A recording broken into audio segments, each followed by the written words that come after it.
Setelah sempat mereda, kini perang kembali pecah. Amerika Serikat dan Iran saling melancarkan serangan, padahal sebelumnya sudah tercapai nota kesepahaman.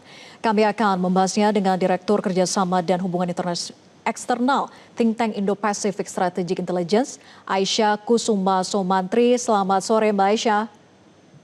Selamat sore Mbak Vera, senang bisa Baik, bergabung. terima kasih sudah bergabung. Mbak Aisyah, pasukan Amerika Serikat menghantam sekitar 140 target militer Iran yang menyasar lokasi rudal dan juga drone hingga tempat penyimpanan amunisi. Nah, Iran sendiri ini membalas serangan Amerika Serikat ini dengan meluncurkan serangan rudal dan juga drone sejumlah fasilitas militer di Qatar, UEA, dan juga Bahrain. Eskalasi terbaru ini merusak kesepakatan sementara Teheran dan juga Washington. Apakah saling serang ini akan berlanjut menjadi eskalasi yang lebih besar? Ya, kita lihat di sini sebenarnya Memorandum of Understanding ini dalam beberapa hari terakhir ini setelah berubah menjadi Memorandum of Misunderstanding ya. Karena kita lihat di sini ada beberapa pasal yang sebenarnya menjadi permasalahan karena ada perbedaan persepsi di antara Amerika Serikat maupun dari Iran gitu ya. Nah, yang kita lihat sekarang setelah Amerika Serikat kemudian ini melanggar perjanjian dengan berusaha untuk mengantarkan kapal dari Singapura yang melalui jalur selatan, ya Iran ini juga kemudian pada akhirnya melakukan retaliasi.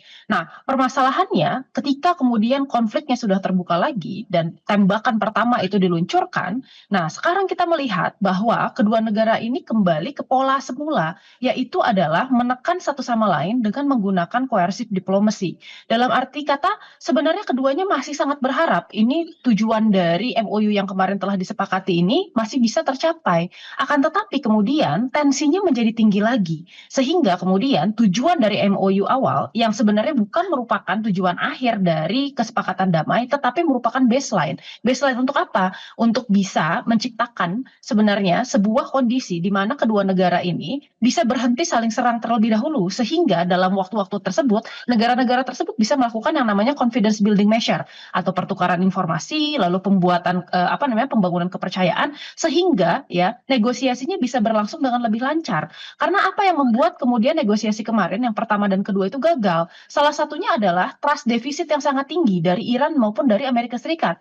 Terutama dari sisi Iran, saya rasa Iran ini memiliki trauma tersendiri terhadap perilaku Amerika Serikat, di mana kemudian Amerika Serikat ini sudah berkali-kali sebenarnya walk out dari perjanjian, termasuk diantaranya adalah JCPOA di tahun 2015 yang digagalkan oleh Donald Trump di tahun 2017, lalu kemudian di tahun 2025 ketika ya peace deal kemudian akan ditandatangani di antara Amerika Serikat dan Iran. Jadi saat ini saya kira sebenarnya Iran ini sangat waspada dengan Amerika Serikat. Nah, ditambah lagi dalam kemudian beberapa bulan terakhir ini sudah ada berkali-kali pernyataan-pernyataan terkait ceasefire satu pihak sebenarnya dari Amerika Serikat. Akan tetapi kemudian ceasefire yang ditetapkan tanpa berunding dengan Iran ini juga dilanggar dengan sendirinya oleh Amerika Serikat. Ini kan menciptakan sebuah kondisi yang sangat hostile.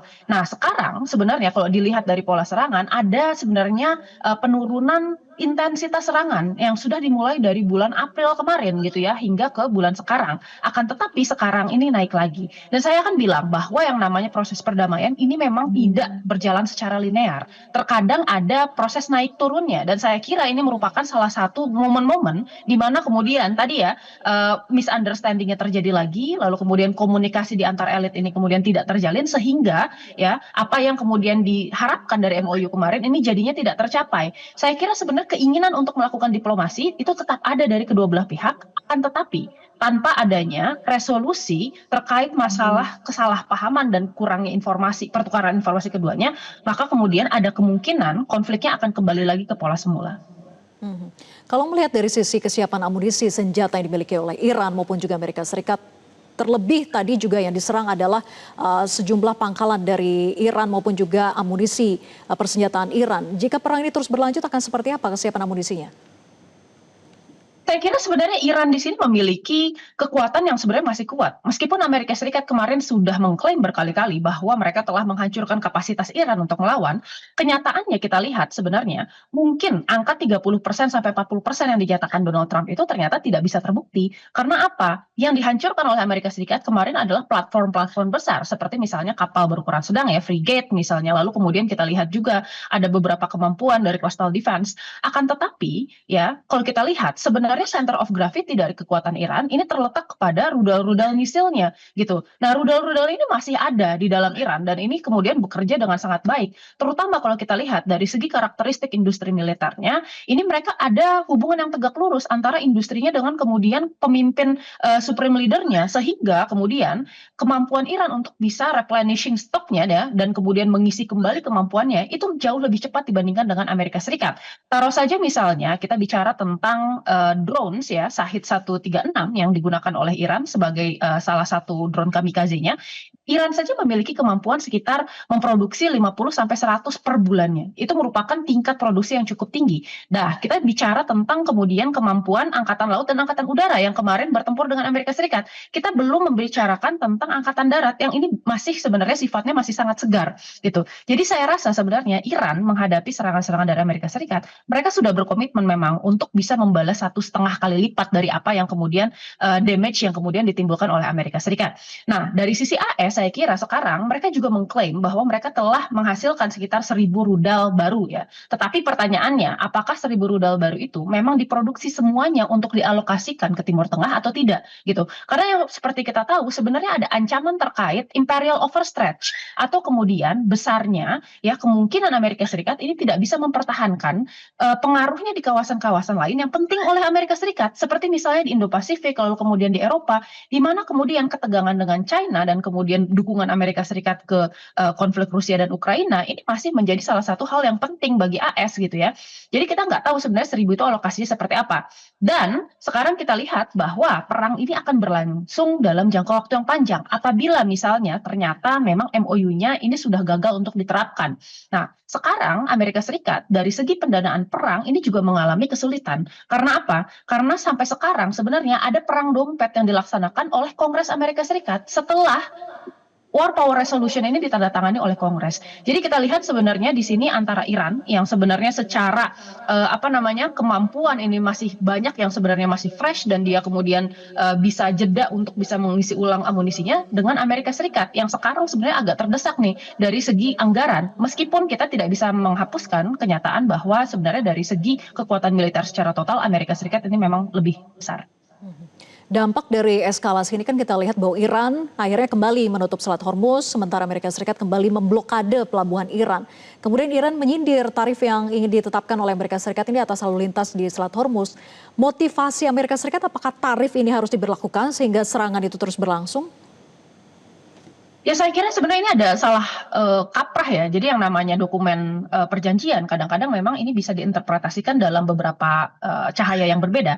Dari segi Iran ini jelas sekali sebenarnya interpretasinya adalah Iran memegang kendali atas Selat Hormuz sampai 60 hari ini dibicarakan mengenai pengaturan lebih lanjut dengan Oman. Sementara Amerika Serikat menginterpretasikan bahwa ketika Selat Hormuz dibuka ini secara total maka kemudian ini akan kembali ke kondisi sebelum perang. Padahal sebenarnya dari wordingnya jelas apa yang diinginkan oleh Iran dan jelas apa yang telah ditandatangani itu sesuai dengan apa yang diinginkan yang telah diinterpretasikan oleh Iran.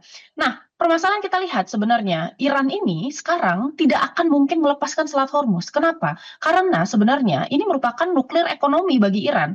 Dia mengatakan bahwa ya permasalahan chokehold terhadap kayak global ekonomi ini merupakan daya tawar terbesar Iran saat ini dan ini merupakan ya salah satu cara untuk bisa menekan Amerika Serikat melakukan apa yang mereka inginkan.